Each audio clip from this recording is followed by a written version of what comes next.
people search their whole lives looking for purpose or looking for vision or looking for something to kind of like give their all to.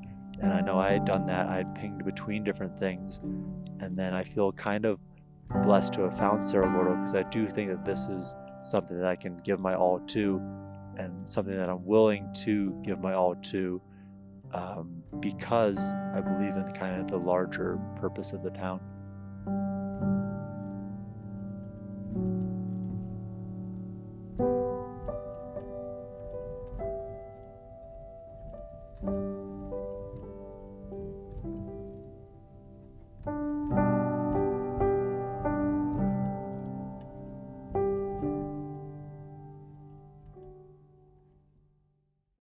I grew up just outside of Tampa, Florida, and both my parents were school teachers. And so growing up, obviously, education was important. I went to Florida State, which is in northern Florida, graduated, worked for a month at a bank, realized that wasn't the path for me. And so I quit, backpacked for 6 months. I went through Central and South America, over to Southeast Asia for a while. And during that time, I stayed in a lot of hostels. And I think that's when like the seed of hospitality was, I guess, planted. Eventually, I packed up and I moved to Austin, Texas, just convinced to not have to work at a bank. So I started a hostel with the intention of hosting people from all over the world. And what I really liked about it is that people could come to Austin, they could stay in a building that was important to Austin's history. And that was running good, and a hostel can only get so big. A friend of mine texted me this link and it said, "Own your own ghost town." And he texted it to me at 2 a.m. thinking it was a kind of a joke. He said, "I know you're looking for a bigger project. How about this?"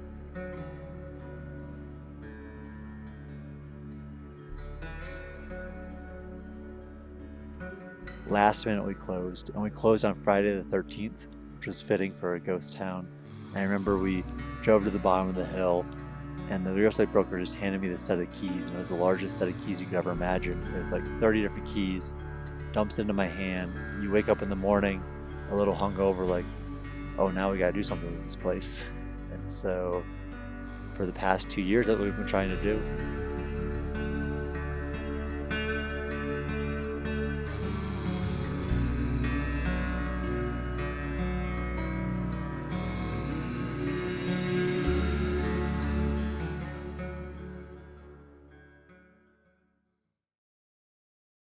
So Cerro Gordo was established in 1865 by a guy named Pablo Flores. And Pablo Flores was a Mexican prospector who came up and discovered rich ore here. And at first it was a really small scale operation. So I believe there was 2 or 3 of them mining the mountain. And then the quality of the ore that they were pulling out attracted the attention of a lot of other miners in both the local area and abroad.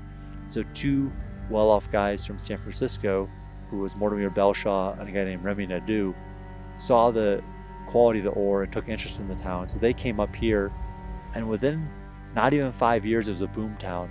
By 1868 or so, the town was humming. You know, the mine was running 24 hours a day. The miners were at 12-hour shifts. There was either a day shift or a night shift, and there was a $3 a day payment for either shift, which wasn't too much. But at that point, it was moving, and the town boomed to be close to 4,000 residents by 1880 or 1890. And pretty shortly after, they lost the silver vein, so they couldn't find any more silver. The water started drying up here for a variety of reasons, and so a lot of miners packed their bags and left. And so by about 1900, there was maybe only a handful of miners left up here. The zinc had dried up as well, so there's no more minerals. By that point, below the town, there's a lake called Lake Owens that was drained as part of the LA Aqueduct program, where they rerouted water to LA for the water supply. And as Lake Owens dried up, it dried up a number of springs that fed Cerro Gordo its water. So Cerro Gordo was left high and dry, literally, with no water and no minerals. And so pretty much everybody packed up and left. And since then, since about 1930, there's been maybe 1 to 3 people living in the town total. So it's been pretty much vacant for the past 100 years. In its heyday, Cerro Gordo had close to 500 buildings and maybe 4,000 residents. Present tense, it has about 20 buildings and I guess 1 resident.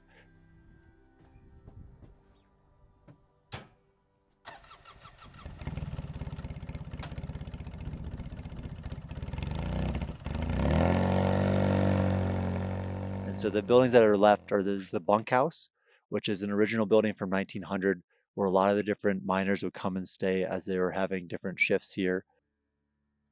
Across from that is what's called Ned Reddy's Shed, or it's also the chapel or church. And it's an awesome building that there's a stained glass in there from a Steve McQueen movie called Nevada Smith. Next, you have the American Hotel. And the American Hotel was originally established in 1871, and it became one of the finest hotels in California's history. There's rumors of Butch Cassidy hiding out there for a while. It's just steeped in history.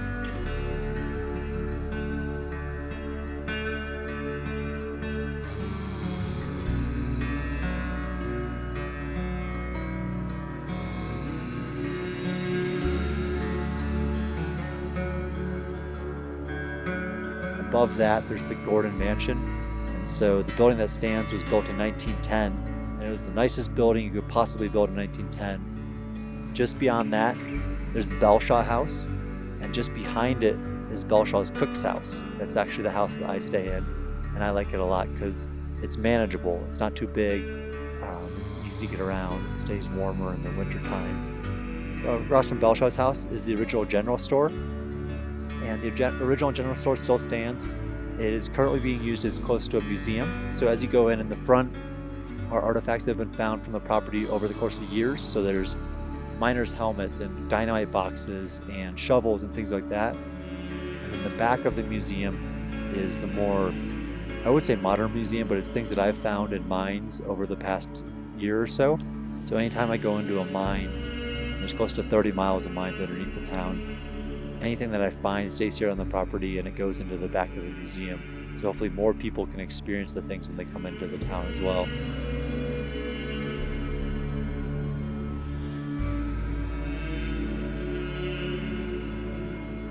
If you take the road up just a little bit, sitting over the town and kind of overlooking the town is the Hoist House. And the Hoist House is the home of the Union Mine. And the Union Mine is why Cerro Gordo is important. That's why we're sitting here now. That's why people visit Cerro Gordo, because the Union Mine is a straight vertical shaft down 1,100 feet, and every 100 feet or so there's branches of mine, and that's the mine that they pulled the majority of the silver out of. So if you adjust it for inflation, they pulled close to $500 million worth of silver and lead out of that hole, and it's still there today. You can still take the original cage down.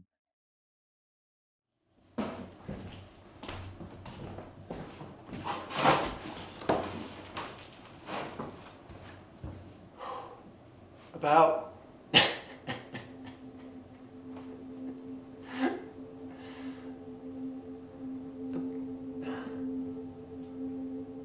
about 5 hours ago, around 2:30 in the morning, a fire burned down our hotel here at Cerro Gordo, the American Hotel, and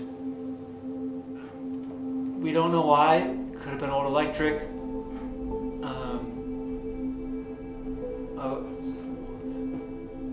I don't know what to say. This is it. This is where the fire happened. This used to be the Crapo house here.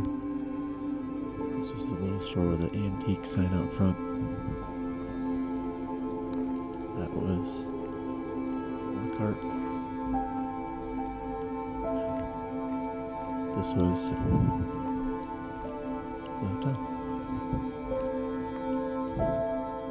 The American Hotel burning down was among the most devastating moments of my life, just because I don't know how many people have woken up to encounter their hopes, dreams, and literal life savings being up in flames and not being able to do anything about it. So it was almost like a slow motion nightmare where I remember I got out of my room, it was about 3 o'clock in the morning, I turned and I saw the hotel fully engulfed in flames, like floor to ceiling and above. And it was just a terrifying and terrible experience where it was just, I know people describe certain moments in their lives like movies, but it felt like a movie. And given the fact that Cerro Gordo is a town without running water, there's only so much you can do when you have 40-foot flames in the air at 3 o'clock in the morning.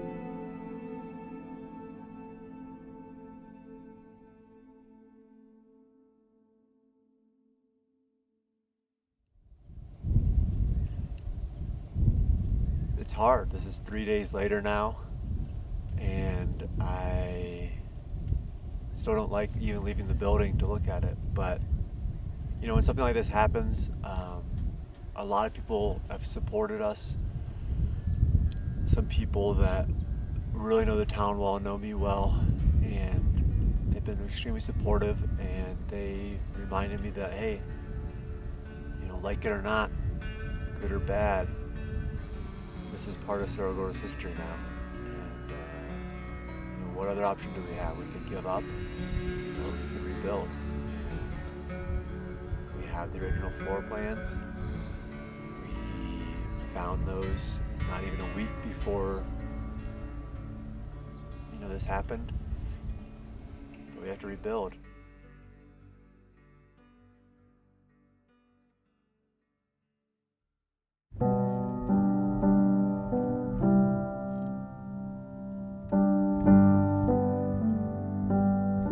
I think for me, the thing that drives me about Cerro Gordo is this overwhelming sense of responsibility, and it's a sense that grows bigger every day that I'm here. And it's not necessarily a responsibility to the investors or to anything like that.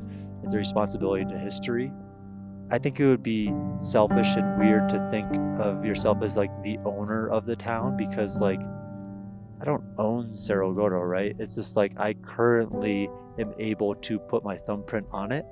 And so we're just the current chaperones of the property, the custodians for the next 20 or 30 years. And it's the world's town, and I just hope to make it a place that more of the world can experience while I'm here.